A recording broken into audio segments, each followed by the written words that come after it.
हे भगवान्, यो कस्तो रानीका बानको सरकार हो क्या यार। अब नेपाली झन्डा बोक्दा पनि पक्रिरहेछ अरे। अब बाइकमा नेपाली झन्डा देख्न भएन, गाडीमा नेपाली झन्डा पनि देख्न भएन। अनि अब जहाँ घरमा नेपाली झन्डा देख्न पनि भएन। नेपाली झन्डा बोकेर हिँडेको मान्छेलाई अहिले पुलिसले पक्राउ गरिरहेछ। यो त पहिलाको राजाको शासनभन्दा पनि अहिले त यी छोटे राजाहरूको शासन बढी हुन थाल्यो त यार।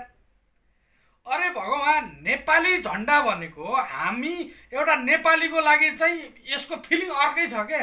एउटा राष्ट्रिय झन्डा हो, हामी नेपालीको लागि गौरवको विषय हो होइन। अब यो झन्डा त जसले पनि राख्न सक्छ नि। कसैले शिरमा राख्ला, कसैले बाइकमा राख्ला, कसैले गाडीमा राख्ला होइन, कसैले घरको माथि राख्ला। त्यो त आफूलाई माया लागेर राखेको हुन्छ नि। यदि कुनै पार्टीको झन्डा बोक्या भए ल यो पार्टीको हो, आन्दोलनकारी हो भन्न पाइन्थ्यो क्या है।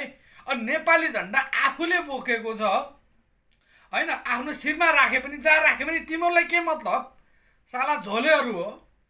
त्यसो भए हेर, मेरो शिरमै छ मेरो नेपाली झन्डा, मेरो गौरव हो। म यो नेपाली झन्डालाई माया गर्छु। अब मेरो शिरमा राखेर के म पनि आतङ्ककारी हुँ त? म पनि आन्दोलनकारी हुँ? सक्छस् पक्री आइज। मेरो शिरमाथि नै छ मेरो झन्डा, मेरो देशको गौरव, मेरो राष्ट्रिय झन्डा। सक्छस् साला चुतिया सर।